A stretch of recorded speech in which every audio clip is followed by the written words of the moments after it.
But it hurt when Steven said I'm gay. I like Steven. They're friendly. Steven, you don't know what the fuck you're talking about. I went duck hunting with Steven. Steven, they're fans of mine, but I'm even bigger fans of theirs. Hello, we are back after our vacation in Mount Fiji. I had a great time. The water in Fiji doesn't taste as good as the water bottles that you buy at the store, but it's all right. Fiji was great. It was just us getting away. It's two gay lovers. It was fun. But it was sweet and romantic. Yeah. And we did that because right now it is Women's History Month, too. Yeah. We wanted the women to have a chance to speak on YouTube. We're the number one stop rape prevention podcast in the world. Very true. Put that together. We are Steven. I'm Steve. I'm still Steven. And we're still kicking. We're here. You know, we're on episode 23, which Jim Carrey would be freaking out. If he were to pick an episode to listen to, it'd be this one. Do you remember watching that movie with, who was it? Nelson? Yes. I almost said his name. Nelson. Wasn't impressed. That's actually one of the first R-rated movies that I ever watched. And I also didn't know the guy who made it. We watched it 3 years ago? No. That was the second time I watched it. But the guy who made Batman and Robin, Joel Schumacher, made that movie. And it shows.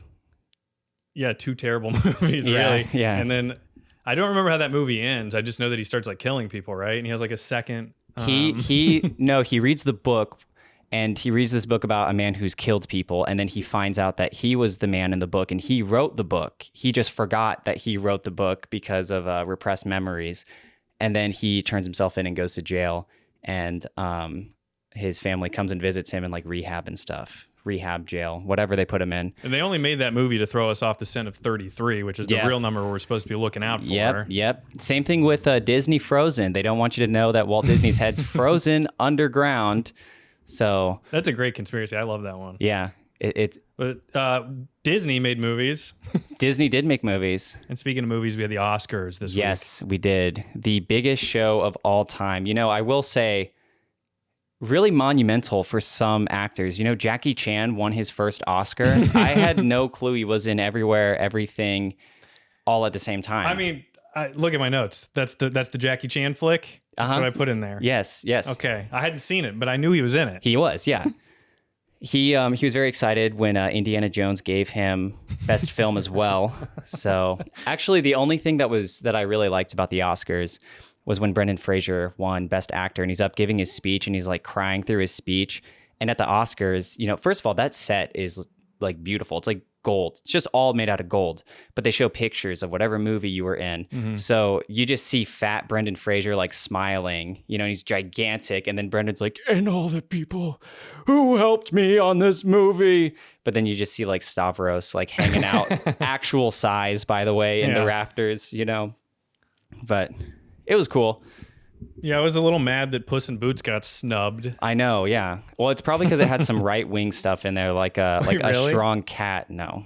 Oh, okay. Well, I didn't know if there was like some pushback you knew about that. I did not see it. No, yeah. I watched it. There was no Puss in Boots. You know, actually, one other thing I will say that bothers me, this is less about the Oscars and more about like culture in general, but like what is the deal with people trying to convince black people that Wakanda is like a real place? Yeah. Like there were some jokes that were made by some comedians like presenting awards, and they were like, oh, so you mean like Batman can't really fly? No. And Wakanda's not a real place? And they go, no, Wakanda's real. Like they always and then whenever the people won the award for the Wakanda movie, they do like the Black Power Wakanda, but Wakanda has their own spin to it. I don't know what it is, but they just do the little Fortnite emote for Wakanda. There was some congresswoman, I think Maxine Waters is her name. Mm-hmm. She like went to some funeral for some black person who was like killed by the police and like did the Wakanda symbol at the funeral. And it's like, God. Can we tone it down a little bit? Like, can we stop pretending like Wakanda really existed? That's like actually racist and insulting to me. Yeah. But well, it's also crazy because I think they really do think that if we never if they, I don't know, I said it if like we that. never took their spices. I didn't do anything, but yeah. The ancestors of these people that colonized the place, you know, they feel like if we didn't go there, it'd be full of green screens. Yeah, it'd be utopia. Yeah. Which is crazy because, and I asked one of the AI chatbots this one time. Oh, really? Which I know, I'm not impressed with it, but it is fun to trick it into saying crime stats and stuff like that. And being like, well, that's weird, right? Mm-hmm. Like, yes, but, and you know, So I was like, wait, so black people, or in Africa, did they have any technology before we got there? I was like, oh, so it ended up being like a good thing, huh? Yeah. So I ended up getting Chat GPT to admit to it. Dang. So you can't just ask it the question. It's a terrible angle to have. But there wouldn't be a Wakanda. Let's just get it straight. Yeah. I guess that's your point. Wouldn't be a Wakanda. And it's not real. And it's weird when white people try to appeal to black people by saying Wakanda is real. And they think that's like an actual tactic to use. Can you imagine if we split California like in half, though, and we did make one of them Wakanda? Ain't no way I'm going to know Wakanda on the West Coast. I ain't falling for that. Also, I thought it was kind of crazy. I didn't watch it. I was like just looking at some of the nominees, and the Batman was nominated for Best Sound. I know. Wasn't that weird? Yeah, and like Best Costume Design. The one where like in the behind the scenes, they're like, for the Riddler's outfit, we were really thinking of like, what could you get at a thrift store? And it's like, how is this nominated? They copied Sam Hyde. Yeah. Thrift store meets Sam Hyde minus the thrift store. So I mean, I thought the costumes were good, but the stuff it was nominated for were not the things that stood out to me about the film. Yeah. It was very strange. Yeah, the sound I thought was, because remember, like, it was always the repetitive dun, dun, dun, dun, and it wasn't even score that was nominated. But that could be interpreted as a sound. It's not a song. Well, then what's sound? So sound effects? The Batmobile is what they used in the little... Oh, I totally misinterpreted this category. Oh, yeah. It's like... It's the sounds in the movie, none of the soundtrack. I thought it was all encompassing. No. Okay, well then, I wasn't impressed with that either. Yeah, I actually thought the Batman was like a fine movie. Like it wouldn't have been like a Best Picture nominee, but I mean, I thought it was like a fine movie. But some of the other elements were like the sound was what was lacking. Come on. Costume design, Sam Hyde, Steelers. Yeah, they don't even do the Sam Hyde tactic of like the webcam microphone with the sensitivity turned all the way up, so when you like crinkles a water bottle, it like blows out your speaker if you're watching on a TV. It was funny they kind of copied the Sam Hyde laugh, but if they did the Sam Hyde laughing like a crazy person, like really. His like mean laugh almost, that would have been a lot funny. He just laughs in Batman's face. I love that. My favorite part of that movie is whenever the guy has that bomb strapped to his neck and Batman takes the phone and the Riddler's FaceTiming him and just like looking at what Batman looks like in the top left, like FaceTiming. It's so it's so clearly just like a still image because he doesn't move. He's just... Well, and it's like the Obama FaceTime meme was popular before that movie came out, so it just reminded me of that. I know, that's my favorite scene in the whole movie is when they're in the... when the guy's having the funeral. Who's the funeral for? The cop or whoever? It was the mayor. Yeah, okay, right. Yeah. But that's a great movie. I've watched it like 4 times. I love that movie. So any other words on the Oscar? I've got nothing else. But we have another place where people compete. The NFL. So this was crazy. This is kind of old news now, but if you missed it, you missed it. So here you go. The NFL gives out grades for their facilities at the end of the season. And I've never really seen the full, like you would think some of these problems would have existed throughout time, but this is the first time I've heard of how terrible these places are. Okay, the Jaguars received an F. So apparently their facility has a rat infestation, which again, like they have millions of dollars. That's so crazy. But you think your mascot's a cat. Right. Get the rat thing solved. Exactly. I mean, what is, in Joker, whenever Robert De Niro is doing his like stand-up joke, he's like, so the city's got large rats. I got a solution, large cats. Like they have the large cats and they can't even take care of the problem. I totally forgot about that. And then the Cardinals, apparently when you go to like their the cafeteria, I was going to say food lounge. The feeders. The food lounge, aka cafeteria, they deduct it from your payroll. Really? Yeah. So it's like ridiculous because they're probably getting like charged 20 out of millions of dollars, like $20 out of like $1 million. Or maybe it's like a Gatorade's like $300 or something since they get paid so much. By the way, in my job too, when I got hired there, they're like, yeah, we have sodas and water in the fridge if you want to put money in here. And I was like, okay, that's not the craziest thing. I'd never done it. I would never do that. I'd take it. But then I was like telling my mom one time, she's like, dude, they can write that off as a business expense. Why are you guys paying for it? Like, really? Yeah, you can write off like the kind of stuff. That's so stupid. Expense. Damn. So they're just getting more money from us. Yeah. My boss who owns 3 Teslas. 3 now. He got his daughter one. Oh, wow. At our work, we have like a different company that has like a refrigerator there and we have to buy the stuff and it's like not even cheaper. By the way, while we're on it, I will mention my work story now. Okay. I overheard at the copy machine. How about that for a segment? Yes. In a segment. But yeah, the guy that has the Final Fantasy podcast. I mean, we're just doxing him now. Yeah. No. He has the podcast, and he My always says brain. the Okay, weird- sorry, not to interrupt, but my Yeah. brain thought we were still on football, so I thought he had a fantasy football podcast. the Final Welcome Fantasy. to fantasy football. What's it like being trans and in the football league? Yeah, he also he said care for the new peppermint creamer at one point. So that's the kind of stuff he says. But he comes hopping out of his office and he goes to everyone. He just announced. He goes, "I just remembered my favorite polar bear fact." He kind of sounds a little like Tarantino. He's like, "I have my favorite polar bear fact." It's like they're actually black, but their fur is translucent, and the light fucking refracts off of it, and they're white. And no one asked him what his favorite fact was. He just I didn't decided hear that. He just popped out of his office, came just into the shared main his- area, and announced a polar bear fact. I have someone at work who he tries to get people's attention. And so if it's silent, he goes, aha, huh. Okay, so that's why, and that's why, and I don't ever acknowledge him at all. Then after a few attempts, then he'll turn around and say to me whatever it is he discovered. And but I just love like seeing him try to use this. It's like we've given him 7 different audio files to choose from when he's figured something out. Like it's a video game showing off an NPC. Eureka! You know the people that like, and there's a lady I work with and she does this, that talk to the things they're seeing on the computer. Yeah. And it's like, do you have no self-awareness, or is this Yeah. like to get other people to talk to you? Is it like some subconscious, like I want attention thing? 'Cause Yeah. You know, she's looking at the news over there, like, oh, Biden. Oh, Biden. Oh gosh. Like yeah. that kind of stuff. It's Yeah, like, yeah. Don't talk out loud to yourself. That's not necessary.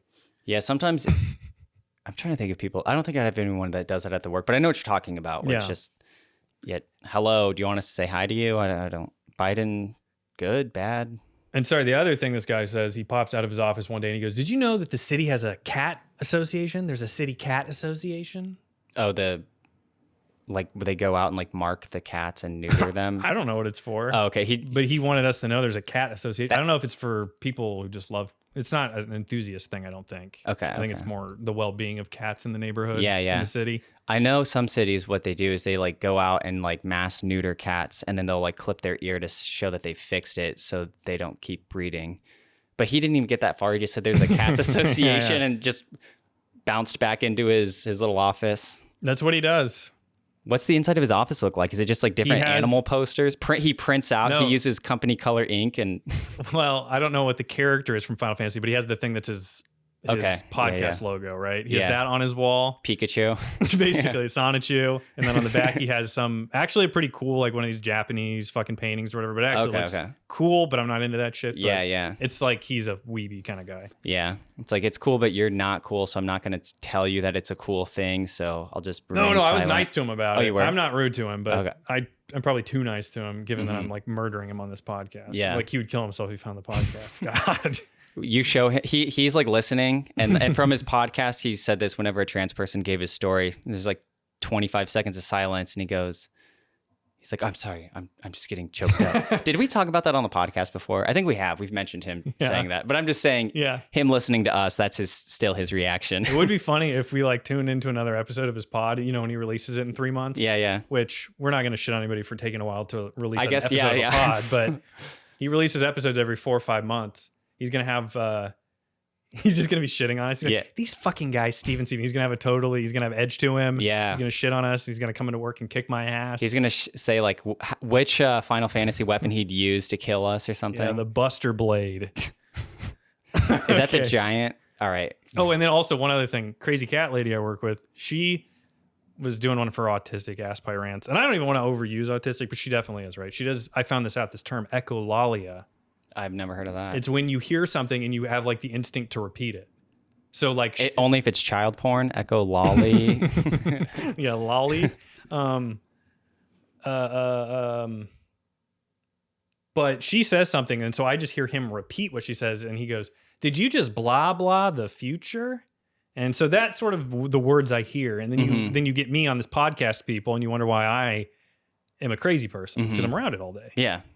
Back to the NFL. Back to the NFL. Other locker rooms not so good. A couple more. Okay. Oh yeah, the Cardinals got an F- too for that food thing, which was kind of, So the like they're saying that it should be free for them. there might have been other problems. That was just Okay, the big okay. takeaway. From I see. It. But it's weird that you could get an F-. I thought F was Yeah. failing. You can't get worse. They than made an it for the Cardinals. They said, we thought you were the baseball team. The Kansas City Chiefs training staff was given a D-. Players said they could be more welcoming. That's not that interesting. Yeah. And then Chargers, their hot tub was broken and the cold tub was often not cold. They were both reported as so they were both lukewarm, 2 lukewarm containers of water. Just sitting water. They were both reported as being small also. Oh. And players felt they were poorly maintained, with multiple respondents calling them gross. So that was just some of the highlights from the NFL. Huh.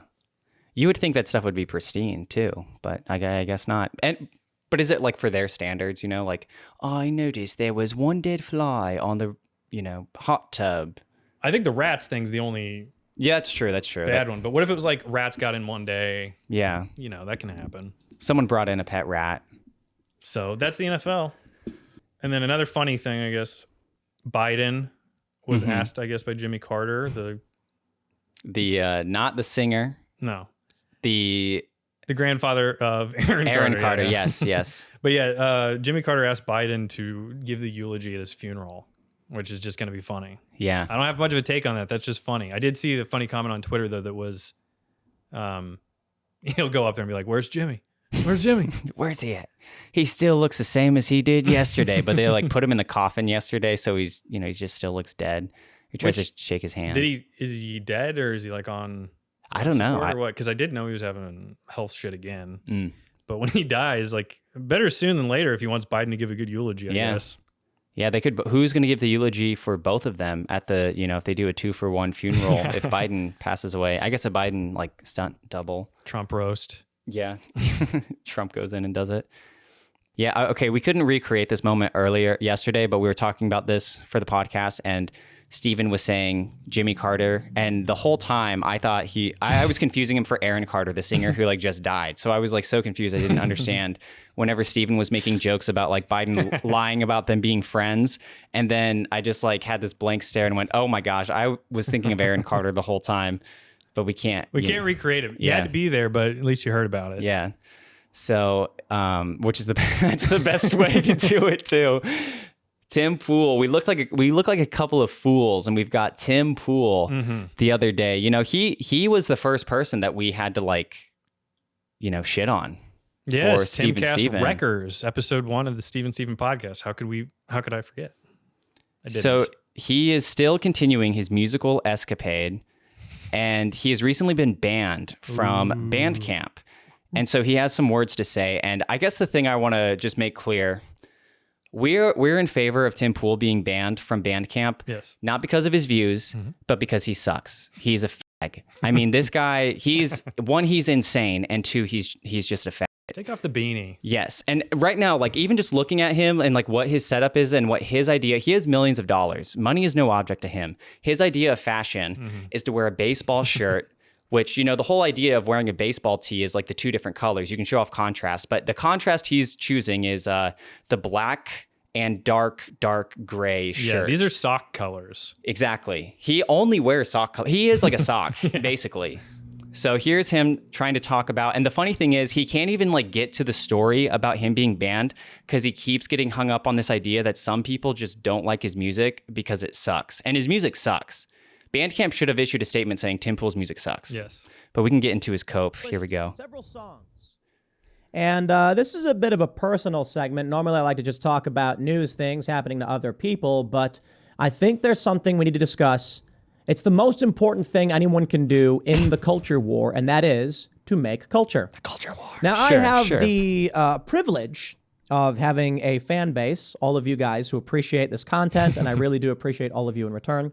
And that means that when we put out music, the music charts. Oh my gosh. And you can't, if you see the video, he does this fucking little girl, like theater girl, like his mouth moves to the side, and he did a little head tilt, like, it charts. I don't know what to tell you.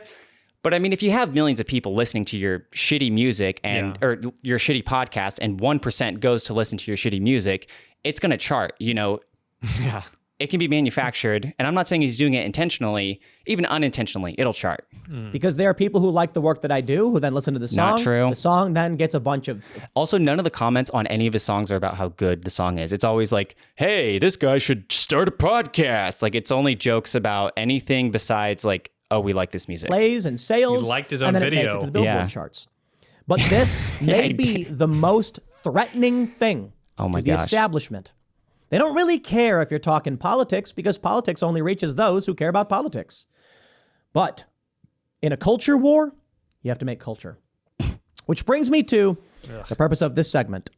I tweeted this out on culture- March 3rd. Yeah. I was just saying the culture of wearing that fucking retarded out. That's yes. culture. He literally thinks Putting Fender guitars in the back, what are they called? oh my gosh, yeah. He's got the guitar, but then to the left is the flintlock pistol and the samurai sword cross. I mean, yes, that is in his set. This man's 40 years old and he thinks that's cool. I stopped thinking that was cool when I turned 4. Oh, wrong button. Oh boy! Damn it. Hey, Bandcamp. Our account is gone, and so are our songs. Haven't heard back from anyone. Hopefully, it's all just a misunderstanding. It very well may be. But a lot of people don't seem to think it is. They think that our music was removed from Bandcamp intentionally. Yeah, here we go. We're getting to the thesis. Well, we have the wrong opinions, and we are not in the woke cult, and we are producing successful culture. So he literally thinks he's getting banned because his 3 songs are so influential that normal passerbys could hear it on the radio. Because to him, it probably plays on the radio. He's like, I probably is at least in the top 50 hits at this point. 1 million views. Why not? Creating culture too with 3 songs that almost no one's heard. Yes.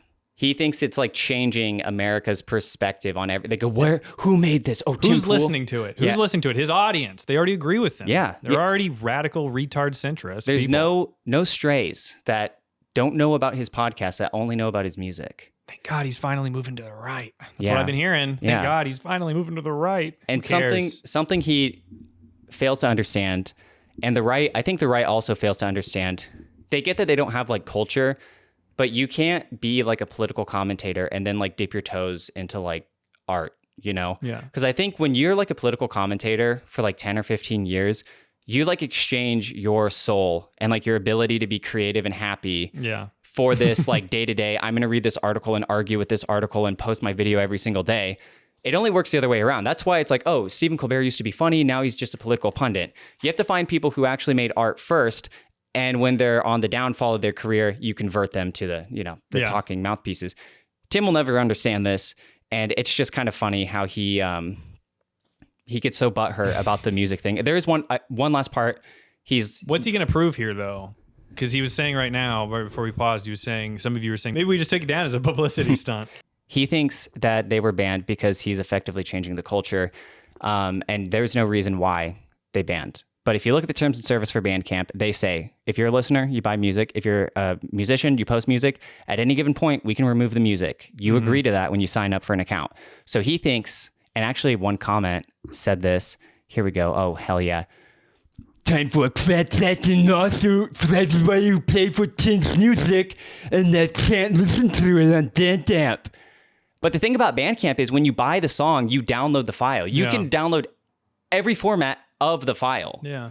So if you bought his music and you didn't download it and you lost it, you're a retard. You're stupid. I don't know what to tell you. Yeah, I totally agree. I don't know. And it's also just, again, they get to call the shots. You don't get to file a lawsuit for that. Yeah. Like, I think if Amazon even removes like movies and stuff from their service, you might not be able to have it anymore. Mm-hmm. But I don't know. That's like in the terms of service. Yeah. But what he's trying to do now, in some other video he posted a few days later, he was talking about getting ready for a class action lawsuit, but he needs funds. So he's saying if everyone donated $10, and all the comments on that video are like, I would gladly support liberty. He's about to con so many of Tim Pool's, so many of his own stupid listeners into just giving him a bunch of money to have this gigantic fund.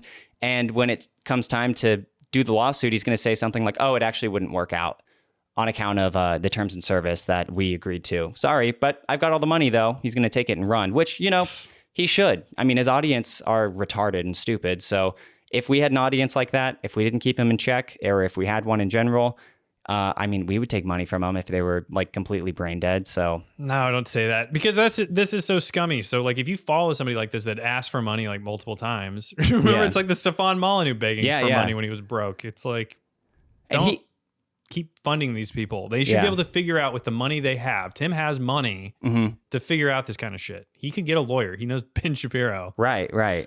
And he makes like thousands of dollars every single night when he goes live. So then to come up with a secondary fund. So it's like, I already have to donate $30 for him to answer my question, but now I have to donate an additional $10 to the fund. I mean, it's a scam. How about this?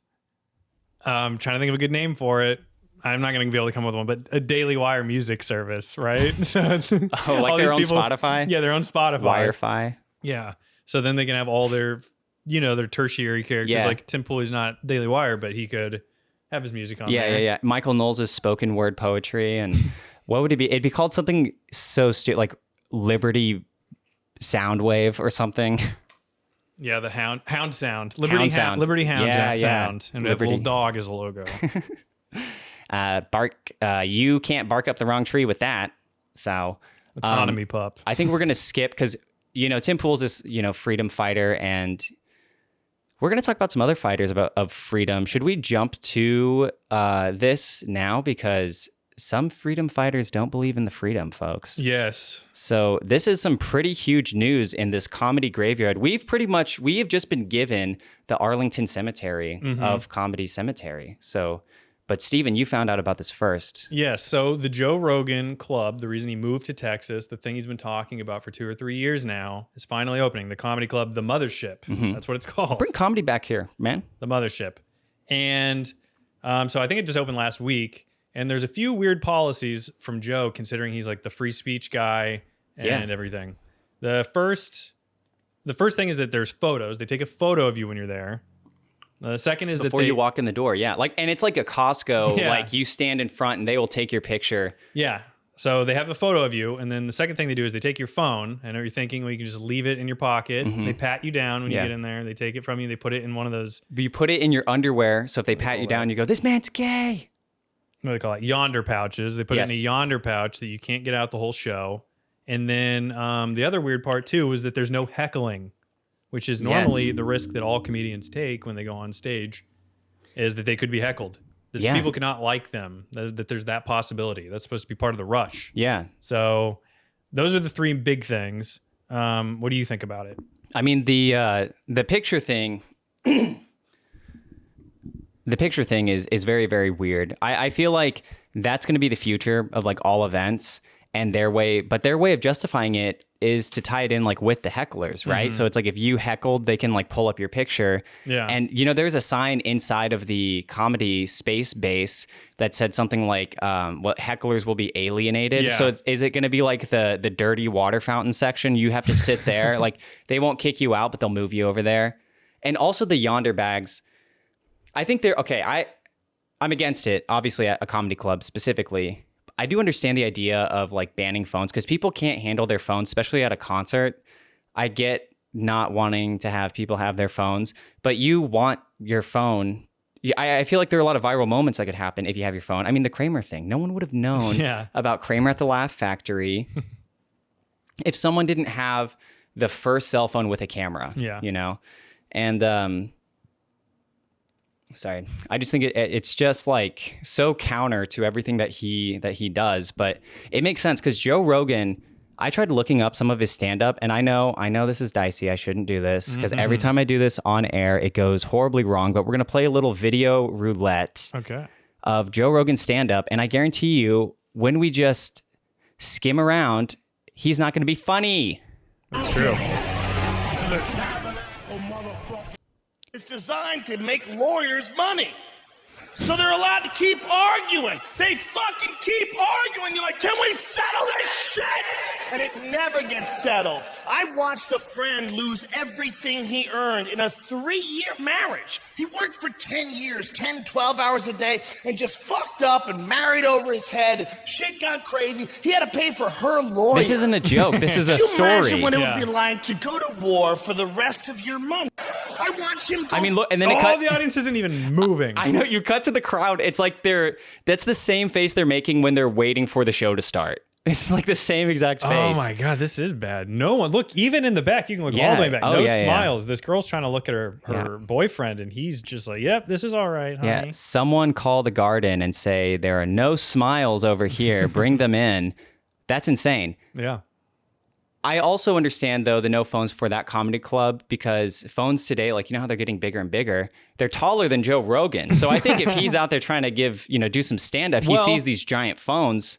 Someone drops it, it falls on him, it crushes him. Yeah, and well, it's either that or the cameras are getting just so damn good. I mean, they can make black people look not black anymore. Yeah. So they go up there, now you see really how little Joe is. Yeah. And it's kind of a crazy thing to see when you go, this man is so small. Yeah. And he's got a tiny little frame. Oh, he's so tiny. And I could kick him harder than he could kick me. Oh, man. And Gay Tony was there. Yes. As we call him. Yes, Gay Tony. Which you're telling me 2 seconds before the pod, and I don't know if I could handle this kind of news. You're telling me Tony Hinchcliffe's not gay? Yeah, he says he's not gay. He says he has a wife. Can you Google it really quick? Yeah. No, you don't have to. Okay. Doesn't help for the pod. Yeah. Yeah, so he was there. What was his thing? He was up there just telling everybody how we don't know, because you can't record in there. There's no way to document it. Yeah. People took some Snapchat photos. Well, Lex Friedman tweeted, I was here for an insightful night with Dave Chappelle and Joe Rogan. But how'd you take the picture, Lex? Are you in and are you banned now? Are you like the head of the other people section that you've been alienated to because you took that picture? Oh, the other thing too was that it's being labeled as the cancel-proof comedy club. Yeah, and that's the whole marketing. It'd be one thing if you just opened the club and had those rules. Yeah. But it's this whole uncancelable section where you can't even heckle. That's the other thing. Yeah. And I actually have a story a long time ago, like right out of high school, I went to New York City with some friends, and I fell for the Times Square trap where they're like, $30, go to the comedy club. We've got the guy who's opening for Gabriel Iglesias. He's going to be here. You got to be here at midnight. And so my friends and I, we all bought a ticket and we went and showed up. And, sometimes when you heckle a comedian, you're not looking to heckle them. They just provoke you, and then you heckle them. You don't even know. And I didn't know. Mm-hmm. So I show up, we sit up in the front row. There's like 9 people there. So there's one row. So that's why we were in the front row. And the guy, he immediately starts doing the crowd work. So he points at me and he's like, where are you from? Oh yeah, that's gay. You're stupid. And I just said something like, you're not funny. That's like all I said. And he just kind of was like, yeah, well, that, whatever. He didn't really care. He brushed it off. But at Mothership, what do you do if someone's trying to just shit on you for showing up? You also pay $60 in order to get here. You should be able to boo. Yeah, you should be able to boo. You should be able to heckle. And like you said, that's an opportunity for the comedian to show their true talent. I thought comedians love when people heckle. Yeah. Do you know Ben Glebe? Do you know who he is? Oh, well, he was he's a really shitty comedian who tried to run for president in 2020, didn't get enough donations to actually run. But his whole campaign was Donald Trump is the world's greatest heckler. And how do you take down a heckler? With a comedian.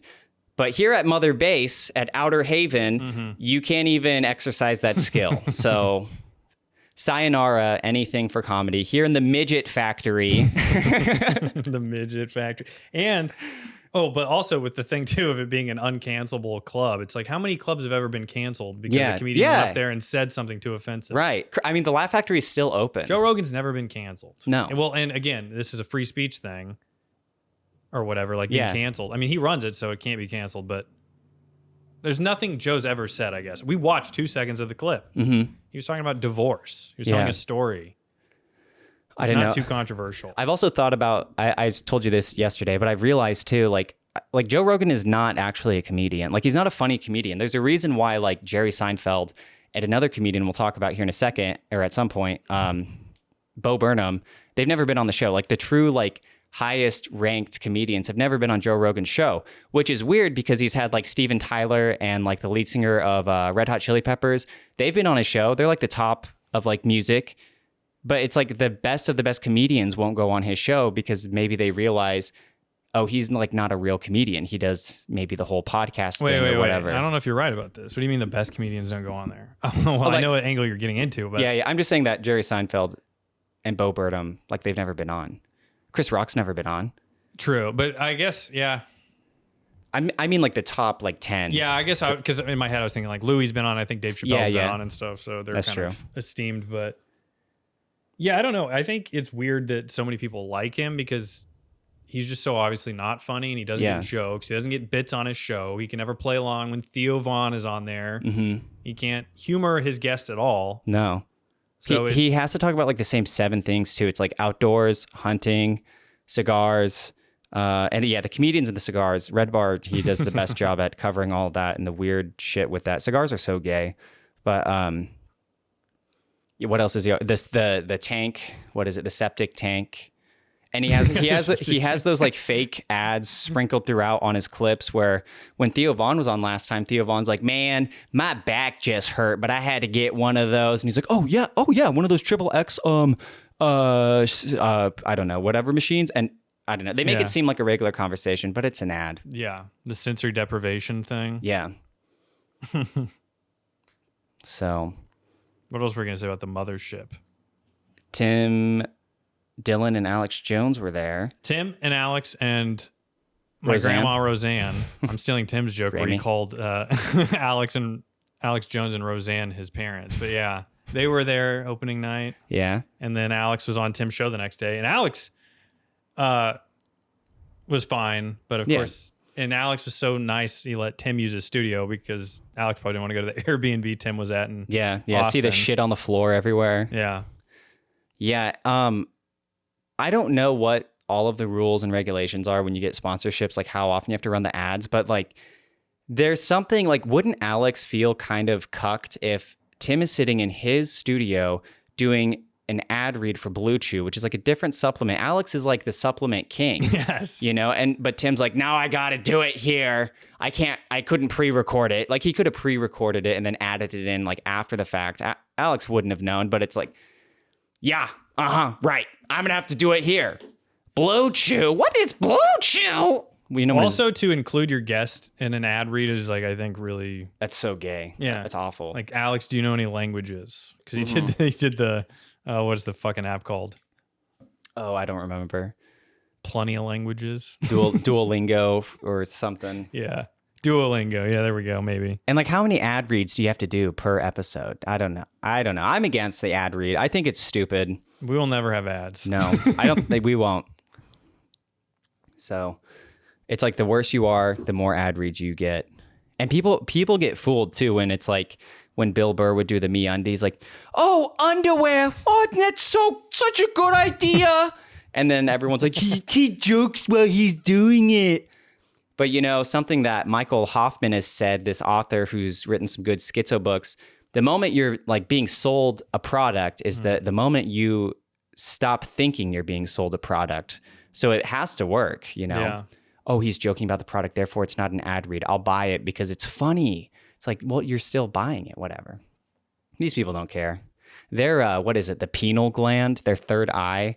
Yeah, pineal gland. Yeah, that's the pineal gland isn't working. What's it actually called? Because I was thinking about this. I don't know, you might pronounce it differently. I might be like pineal or pineal or pineal, but penal makes it sound like a dick. I know, that's a penal, out of my penal gland. Yeah. When I see that's what I think, and I was thinking like maybe they should not reference this. They should say don't drink fluoride because it's stupid. Don't talk about the pineal gland. That's diverts the attention. It diverted mine. Okay, well, here's another diversion. We are gonna talk about some funny comedians. So a lot of comedians show up in the comedy cemetery. So what do you like? Steven, what is funny? Bo Burnham is funny. Bo Burnham is funny. I mean, I've known this for a while. He was like the first comedian I got into, but I kind of forgot about him until his show, Zach Stone is Going to Be Famous, popped up on Netflix. Criminally underrated show. Mm-hmm. But Bo Burnham is like in a league of his own. He is like the most accomplished comedian out of like any of them. Like Burt Kreischer became famous when he was like 35. And like Bo Burnham was like one of the biggest YouTube channels when he was like 16. Mm-hmm. He had a special under his belt before he was 21. When he was 21, he was working on his show, New York Times best-selling book, and his second special, which is like the most viewed comedy special on YouTube. I don't know. Where do we even start with him? When did you first discover Bo Burnham? Yeah, I was in 7th grade and some kid that I fucking hated was sitting in front of me on the bus, but he was listening. I was like, what are you listening to? and it was I think it was like New Math or whatever. It was like one of the first YouTube videos that he uploaded. Yeah. So I was like in 7th grade, and I was like, oh, this is very funny. And then later on, I kind of forgot about him, and I became friends with this kid later in the year, a different kid, and he really liked Bo. And then all of a sudden, I found out like Bo had all these incredible songs, and they were very funny. So that's how old I was. Did you watch like this when it came out? Yeah, I think I was a little bit older when that came out. When did that come out? Like 2013? Yeah, 2013. Okay. Yeah. Oh, pretty good memory. Wow. Yeah, no, I watched it when it came out. And then what was the one after that? That was my favorite one. Make Happy. It's called Make Happy. Came out in 2016. Okay, maybe what was my favorite? I don't know. Yeah. How about you though? When did you? So I think I discovered Bo Burnham like in high school. It was actually probably in like 2012 because he was big on Vine. And then I found out he was a comedian. And then I watched his, I bought the album Words, Words, Words. And then someone told me about Zach Stone when it was on TV. So I watched it, and I'll talk about that show in a second. But yeah, I went to go see him when he was touring for What. And when that video came out to YouTube, like I remember like all of my friends, they like loved it. And it's like if we went over to a friend's house and there was 4 of us and one of them hadn't seen What, we would watch it. Yeah. You know, we watched it multiple times, and I don't know, it was just so good. It was so funny. He's so good at like setting up these scenarios and like playing with your like preconceived notions of like how something is supposed to go, then just like messing with it at the perfect time to just make it hilarious, which is what a lot of Zach Stone is going to be famous is about. It was honestly like really ahead of its time because that show came out like right before the idea of like the influencer, the people or the content creator, like I'm going to be famous for this, and this, because like every single episode, it's this kid, he blows his life savings on the summer before he goes to college. He blows the life savings on a camera crew to follow him around to catch him when he becomes famous. Every episode, he picks something else to be famous for. So like one episode, he wants to be a musician, and he realizes that people don't like to listen to full songs anymore. They only like to listen to their favorite part. So he decides he's going to be a ringtone artist. So he like makes all of these like tiny ringtone jingles, and he wants to be like punk. So he goes and he plays a show, and he's like, all right, we've got 25 songs here loaded up here. This song is about rules and how they're not for this guy. Here we go. And then it's like a basic drum beat, and he's just like, rules, they're not for this guy. Okay, we've got 24 songs here left.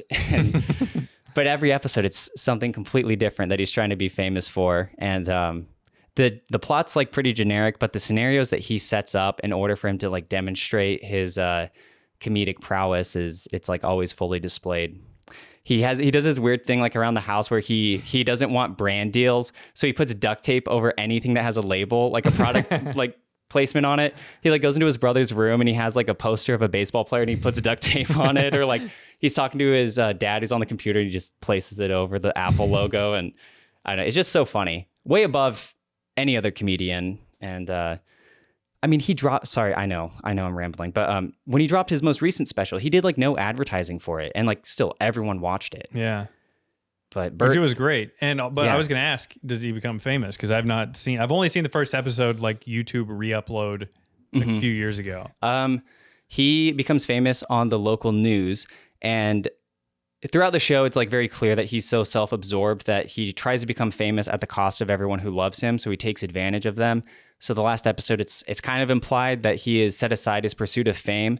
But when the news decides that they want to do a story on him because he's been followed around by this camera crew, they do a story on him. Then he comes back. He's like, okay, I do want to get famous, because he leaves the news station. Then there's like a crowd of like 15 people or so. They want his autograph and stuff. Yeah, they need a sequel series then. Yeah. Zach Stone is famous. No, but that's a funny idea for a show. And you were kind of saying this, I don't know if you're getting to it, but there's like no funny TV shows anymore. So when a show like that comes along and it's just a few episodes. Yeah. It's weird how so many great shows are like that exist. That were like, and maybe it's because they just didn't last forever, because a lot of our perception of longer shows that they end up sucking. But most sitcoms, even the first season of them, aren't funny. Yeah. So, but it's like Xavier, that's like 2 seasons, and all of those shows are. This might not be good for the podcast, but I kind of want to show, just to demonstrate. Russell Brand onto YouTube. Every opening, he would change the theme song to fit whatever it was he was trying to be famous for. Let's see. Is there one that's like all of them? Let's do the first one then. Well, I think this is. Okay. This might be. Oh, it's intros. Yeah, this is it. Zach Stone is gonna be a famous recording artist, and everyone will love him. He doesn't have somebody wrote this song, and this song's pretty awesome. Sack Stone, Sack Stone. At the end, yeah, sorry, I know that's awful for podcasting, but every single line he's just like doing something, and in the background his parents like getting onto him for like using his mom's sewing machine to try to sew him some pants or something. And I don't know. Just go look it up. It's on Netflix. Go watch it. It's great. And Bo Burnham, did you see in the inside outside sideways, hello. He had like the bit about the podcasters, like making fun of like Joe Rogan. Have you seen that? Okay, I can show you afterwards. But he does shit on podcasters, which he doesn't have to do a podcast too. You know, when you're as successful as him, he can just do what he wants and people come to him. So he is a great example. Legend. Yes, he is a legend. I honestly, for our generation, best comedian. He changed the game. I don't know. Andy wrote like that entire movie. Yeah, eighth grade. Movie? Yeah. So I was trying to look for like other comedians talking about him too, to see like, because I'm like, why isn't he hanging out with Brendan Schaub?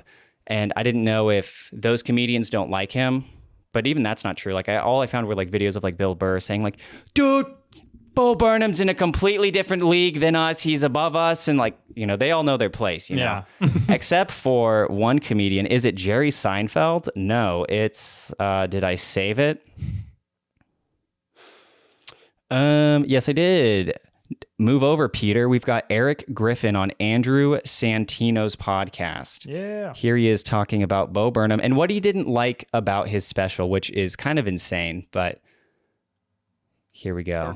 Oh yeah, so tell me about Bo. See, even Santino loves it's Bo one of those Burnham. things that like the what's that one like real woke artsy like the Verge or whatever.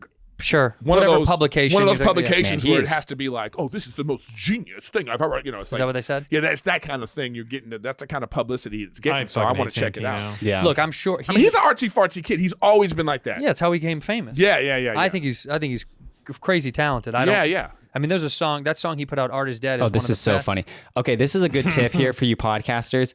So if you're going to play like a song that's copyrighted, you're going to get a copyright strike. So do what Andrew Santino's about to do instead. So what Andrew Santino's going to do, he's just going to ask his producer to pull up the lyrics to a Bo Burnham song, and he will just read them. Nothing at all, but it helps me sleep at night. Art is dead. Art is dead. Art is dead. Entertainers like to seem complicated, but we're not complicated. He'll fuck it up, and he'll repeat the repeatable parts. Have you ever been to a birthday party for children, and one of the children won't stop screaming because he's a little attention attractor? When he goes up to be a comic or actor, he'll be rewarded for never maturing, for never understanding or learning that every day can't be about Man, I haven't had to do this much reading since my last ad read. him. There's other people. Yeah, he does the whole song. But the thing that Peter Griffin over here does, his whole point that he clearly must have like read it from like a YouTube comment and wanted to repeat it because he goes, I've got a problem with Bo Burnham's special. I haven't seen it. They call it, what's it, like artsy? I don't really know, perfect. But it's not comedy because it's not just a microphone and it's someone talking. And I understand why they do this, because if Bo Burnham is known for making stand-up specials, the average viewer is going to go, wait a minute, if this is a stand-up special, then how come Brian Griffin... Don't say it. I can't do it. If Brian Griffin over here, how come he just has a microphone and just tells stories? Like, shouldn't he be able to play an instrument? Then people will start to realize, oh, these microphone comedians, they suck and they're not funny. Yeah. So they have to try to take Bo Burnham and say, oh, he's not like one of us. He's not like one of you, but for a different reason. He's just way above you. And none of them can catch up to his level. So any closing remarks on him? Well, I just think it's a shame that they don't include him more. Because he's so much better than them. He has so much, like, he has a great perspective on things too. Yeah, and like, I don't even know, because I said something to you yesterday. I was like, I don't know if he was like kind of being like a libtard for a while, and I don't really care. We're not a politics podcast. Yeah. But I don't like hearing a bunch of liberal gay shit, right? You say you might have a little bit. Yeah, but I mean, it's not even like that bad. Yeah, or even if it is that bad, like the funny stuff that he makes, it far outweighs like any of the he gay does shit so much says. more than the rest of them. Yeah. So I wouldn't even care what his politics is, and that's the sign of a good artist. Yeah. Well, maybe you're just a retard if you care about their politics. I don't know. Yeah. Never mind. No. I get what you're saying, because I don't know. Like, the other comedians, they have to do like the surface level, like I'm against cancel culture. Like they all have to have the same take. But yeah, Bo's always lived in his own world. I think, yeah, the amount of work he's put in to all the stuff that he's made, it far outweighs any like gay stance that he would have. Yeah. I don't know.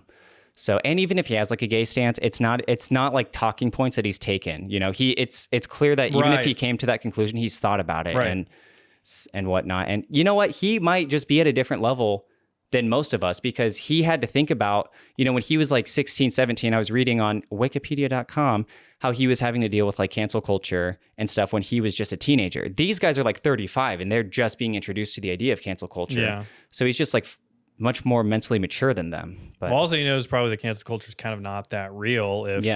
Because he's always just said whatever. I mean, he made the slave joke. Yeah. Oh no, he got the whole audience to say the N-word. Yeah. Yes. I didn't want to say it. Dude, you thought I was going to say, you were setting me up to say it. He got the whole audience to say salt and vin. I was saying vinegar. Yeah. I was finishing your vinegar. I use sentence mixing. Real quick, these things about like the AI, like you can make Joe Biden say anything. Like, have these people not ever watched a YouTube poop? Like, we've always been able to make people say whatever. Like, Very Tall Bart, come on the show, by the way. I do want to say, and this is just a point of contention. No, not really. But I don't like these ones you're sending me of the AI voice on top of a fake Joe. I don't want to hear Trump gaming. I don't like these You don't like those ones? No. I thought the first few were funny. I will, after like 2 or 3, they're not as good. Well, what's the account we like? I still like that account, which kind of is the same thing. The Minecraft Kanye West and Drake. Yeah. Oh, God. I don't know something why. Garden, right? Yeah. Because when you said it to me on the podcast, I was like, Garden fan account. I haven't even seen that come up on my Instagram. Yeah, it hasn't come up on mine. Maybe they got blocked or something, or banned, I mean. So, cancel culture. We just come back to square one. We have Saturday morning cartoon brain. Wherever the protagonists start in SpongeBob, they have to end up by the end of the show. Oh, wait, you did your beef of the week. Your beef of the week was the Mothership. Sorry. And we did the Office Polar. I guess I've got my beef of the week. Let's hear it. Beef of the week. Moo moo. We need a moo sound effect. Do you have a sound? Yeah, I need to add a moo to this. Meow. Oh my God. Moo. Beef of the week. Steven's beef of the week was the Mothership. Pretty good. My beef of the week is Windows, the software, not the structure. But I built a computer last weekend, and there's a way to get Windows for free if you already have a machine, access to a machine that has Windows on it. But I tried to use my wife's work laptop, and it didn't work because, you know, they restrict the work issued like laptops and whatnot. But downloading Windows 11 is now more difficult than it has ever been. But the thing that really bothers me about it, so I went to Walmart to try to find like a disk. You used to be able to buy a disk that had Windows on it. You put it in your new computer, and then it installs. Now I have to ask people who work there who, you know, they're interested in tech. They work at Office Depot and stuff. So they watch like the tech YouTubers. So they learn all the fun little like tricks and stuff that I already know. So I'll go, hey, do you have Windows 11? And they go, no, I don't. But if you didn't know, you can find another computer that has Windows and you can download it to a flash drive. I'm like, I know what Linus Tech Tips is. Thank you. I just hang up. I called like 5 stores and just hung up the second they started. I can just feel their face lighting up. But you know what you can do? Yeah, I know what I can do. You're a retail worker. What do you have to teach me? It bothers me when people do that. So they want to just regurgitate their YouTube video to me. And okay, so I buy this disc. It's $160. I put it in, and it just tells me Windows cannot run on this computer. And it said it like as definitively as that, like this will not work on your computer. And when I opened up the disc too, it was like, only rip this tape if you are certain that your computer can run it. But I had to kind of do some research. I had to call some retail stores. Hey, I know you watch Linus Tech Tips because you gave me that tip about Windows. No, I'm just kidding. I had to go into the BIOS, which is like the end of, you know, in the end of the Matrix 2 when like Neo goes into the white area. It's like the background of everything. I had to go into that for my computer and like change a setting. And that's all I had to do. And now it works perfectly fine. But it's like, why didn't Windows say, hey, you might want to check your BIOS? It was like, this will not work. Your computer is not strong enough. It was insane. But that's my beef of the week. You're good set now? Yeah, I'm done. Okay, well. No, I mean like you're set with the computer. It's like ready in action. You're good to go with it. You can. I installed all the software that I'll be using. So our videos should be getting better. Damn. I think you're not supposed to have your beef of the week resolved. I don't know. No, that's good. That would have fucking pissed me off too. But that's again, like I have a friend. He's always telling me just build your own computer, and I know that some shit like this is going to happen. Yeah, and I can't do it. Similar thing happened to me. I buy the Apple Pen a while back, and with my iPad, and I'm like, I need the newest Apple Pen. I did the research ahead of time. I knew there's 2 of them out. I need the newest one. So there's only 2 of them. The newest one, and he goes, okay. And then he does a fucking spin move and he turns around, like he turns to walk away and then he spins around and he goes, wait, it depends which iPad you have though. I was like, I have the Air from last year. I said the newest one. If there's only 2 and I know that there's a newer one. Yeah. I get it. You don't want to, well, and the thing is, and I've worked in that position before. The thing is you get 1 million of them returned the next day. Yeah. You get people coming back with them and then it's your problem. Yeah. Again. So. But when you've got the information, it's like, I'm not the retarded customer that you think I may be. Like, here's what you need to know. But I guess, to kind of switch sides a little bit for the retailer and their perspective, sometimes people will like show up and they'll be like, that don't work. And then they have to like figure out like 1, what they just said, and like 2, how to solve whatever problem they may have. Dude, when I worked at Office Max, we would run like, so there was like Office Max and Office Depot like merged like when I first started there. And so Office Depot had like all these things would be like a $200 repair for your computer. It didn't matter what it was. So it was like these crazy weird prices. And what we did like underneath like their system was we just had all these other programs that we would run on them to like clean them up. And we would charge like 25 or 50 instead. And you get commission on those, or you get a percent of the commission on those. Yeah. So you would sell like $500-$600 a computer and then whatever accessories. Yeah. Oh, like keyboard, mouse, monitor. Yeah, accessory, the right word. Yeah. And then bracelet. And then if they needed a bunch of stuff installed, like we would charge them like $40 to install Word. So I'd make like $5 off of that. Whoa. So, you want to get all the words in. So, it was exciting to try and sell for a very small percentage. Hey, but you did get bonuses if you like, and I'm not going to brag about working in Office Max one time. I was in high school. But that's a nice gig to have, if you have a Christmas season, you sell all that stuff, then you've got this great, chunk of change for the holidays. Yeah, I think I said on the podcast I've stolen from there before. That was a joke when I said that before, but I definitely didn't steal a 2 terabyte hard drive from there. Yeah. Also, I was going to say this, the Jordan Peterson's been getting duped by a lot of tweets. Oh my gosh, lately. yes. Thank you for bringing that back up. Oh man. Yeah, this is the new country. Once you wake up and you get done with your penis sucker 9000, you walk on over, you get your picture taken, you give him your phone, and you go to Mothership Comedy Club. He is an idiot. Who falls for that? I have no clue, but I would love to get paid though to like just send Jordan Peterson stuff like that and just be like, can you believe this? Look. By the way, context for people who don't know what we're talking about yet. In the last week, Jordan Peterson has been duped multiple times, like 3 or 4 times now. But the big one was the Chinese penis sucker from the ceiling. Yeah. Was it supposed to be trans related in his mind?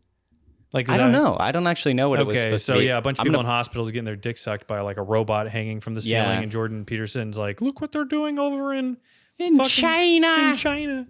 And it was just like some weird fetish porn. Yeah. That was just it. Oh, damn it. I can't find it. But yes, I think I saw that Michaela Peterson, she like responded to the tweet and she was like, Dad, you can't share everything you see like on the timeline. And it's funny too, because like 3 weeks prior to that, to him tweeting this, he was like making all the rounds on like Joe Rogan and like Tucker Carlson about how he's like being censored. Like the board wants me to do social media training because my Twitter is too explicit. And within the last week, they've proven that he, of all people, needs like social media training. Yes. It's not even like content. It's like, do you even know how to use the computer? Because you just keep sharing porn onto your timeline. I need to hear the Michaela Peterson theme song. While you're looking for that, actually, I can fill some time here. Yeah. There's that funny Ben Avery commented on that tweet from the U.S. Embassy in Jerusalem or something like that. And it was like, this is no joke. You can look this up if it's still there. U.S. Embassy in Jerusalem. This is the tweet. Who run the world? You already know the answer. Winky emoji. So they're like leaning into the Jews run the world thing. But then they spin it at the end. Today, U.S. ambassador hosted Israeli women journalists at his home to celebrate Women's History Month. full circle, because that's what we're celebrating here on the Steven pod. Exactly. But then Avery commented or quote tweeted, "LOL, come on." This is like, come on, you can't put that joke in there and then get mad when people say you run the world. Yeah. Lean in. If they Seriously. can make that joke, if they can start like laughing when we say they run the world. Yes. By Yes. we, I mean, I'm going to include myself in that, but I'm not Yeah. Jewish enough to run the world. I fully agree. I feel like people would be much more, they'd be less hateful about that topic in general if they were more fun with it. You run the world. Yes. And I mean, wouldn't they want to be bragging about this all the time? Like, yeah, what are you going to do? What can you do?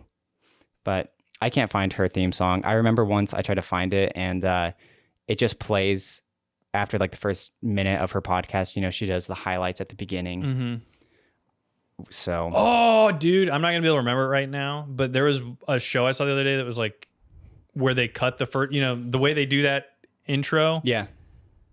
I'm not going to remember it. Doesn't matter. The impulsive. It might have been one of those. He does it for his But there shows. was one I saw and it was just unbelievable because it was just a preview that the interview was actually going to have nothing in it at all. Like those are the best when it's like a weird, it may have been, well, that was a good one I saw the other day though, Portnoy on Impulsive, that cut. Round it's two. the same thing. Mike Malak. Gosh, I can't believe he's still like working with Logan Paul. I need to I don't know what else he has to do. Scope in on him. I thought he would have hopped around somewhere else. We need to get his book, and well, I guess that's old news, but man, we really missed out on the Logan Paul. No, Mike I've Malek. known about him for a long time. You have? Well, I mean, everybody's known about Logan Like Paul. known who he is, but I didn't know like he wrote his book and about the whole like he was a former heroin addict and. No, I feel like I've known all that stuff for a long time. I don't know. I watched enough Impulsive because they had enough people. Like the Alex Jones one was a long time ago. Yeah, that was like 3 or 4 years ago, wasn't it? Yeah, it was. Okay, I've seen the Alex Jones one, and I watched the. I've watched like the old Portnoy one when it happened in real time. Okay.